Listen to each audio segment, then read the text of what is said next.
And what to do when the entire world is full of a-holes? Root for the teenage hero?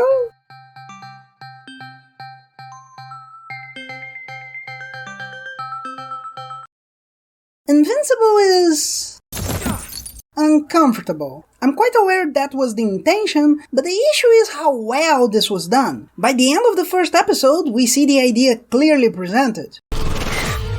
We all expect heroes to be heroic, but heroes are people. People don't always do what they should, and in itself, that's not a problem. Those who follow the channel might remember the scene with the black lizard that so annoys me, or how I like the masked firefighter for not using corruption as an excuse for being corrupt, or Cranium, who would be closer to a Superman. But the same way I don't have a problem with a hero who isn't perfect, like Shaman for instance, it's worth remembering he just wants to live his life without having responsibilities. He doesn't go attacking innocents as if that's natural. Here, this is frequently the same as, humans are terrible and do terrible things terribly. Which is terrible. While the series seemed to use shock too much, and was already taking too long for the obvious revelation, by the end of the 5th episode, I was already getting ready to be disappointed. Not that it's all bad. The main character, in fact, is well characterized, even if less than he could be. We have some tired tropes, but they weren't that bad. And we have interesting moments, but they were underdeveloped. Again, only using shock, despite being ideas that haven't been fresh for a while. That contributes to the series seeming like it's too empty. On top of the episodes having over 40 minutes, but not knowing how episodic they want to be. In fact, the end of the first season is a huge anticlimax, not only because the mystery is painfully obvious, but also for having accumulated various subplots that feel too shallow to be worth it. But to explore that, let's talk details.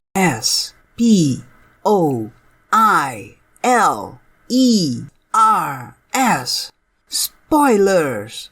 Ta-na-na-na-na-na. Let's cut to the chase. The main character is Superman's son, only this Hyperion isn't part of the Justice League or the Justice Society. He just doesn't want to have super friends. He says he doesn't want to have to follow orders, and there goes the group, with no notion of him having any justification for this. The instance he made sure to get his uniform mistreating the clerk, it was obvious he was the only one responsible. But that's at 30 minutes of the second episode. Of 8! For a couple of them, I wanted to believe this wouldn't be the obvious answer, but here comes Okan trying to cut my brain into liking this. And when the episodes have a plot about how the main character acts, they work better. A fight in space resolved with a conversation was a great show of character. But we have to say the character is naive. The guy who cares about his family still wants to be a criminal. The other subplots are pretty standard. Romantic triangle, check. Sexual situations out of nowhere? Yes. And you know Dr. Manhattan had a reason to not know if multiplying himself would be a good thing or not, right? I mean, good for you that you can, but a conversation with your colleague? In other words, the teenagehood teenages painfully here. Is the hero going to do the right thing even if it costs his life? Yes, that was pretty obvious. Is he going to do the right thing being a teenager? Yes, despite occasionally making the wrong decision. Because teenager. Maybe the biggest problem is that the series wants to be smart, but floats wildly in development level. When he reveals to his girlfriend he is a superhero, she already knew. And at the same time, it feels like she had no reason to know and not say, and she probably wouldn't know, since we have people that are superheroes since forever, but people don't recognize them. The government agency is shown as being super intelligent and prepared, but they have to be dummies with the detective to buy some time and get ready. But the preparation is almost useless.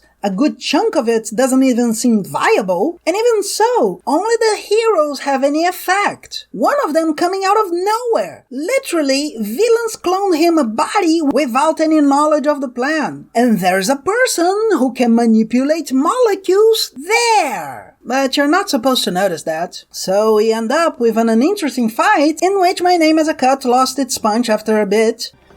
Takes a beating from Of Course Superman Would Be an Asshole number 327. He doesn't show himself capable and only survives because the guy who killed 2 or 3 cities, plus a whole civilization, felt bad about putting his son in a coma. Amazon, this isn't just ridiculously stupid. You already have a show about a super who's a dad and is so mentally screwed up he throws him from a rooftop. But at least that deconstruction, Superman Would Be an Asshole number 284, you can use to show that the patriotism associated to Superman is actually nationalism, almost always close to jingoism. End of the day, this cartoon had its moments, but seems to have been made by someone who thinks Lobo makes sense.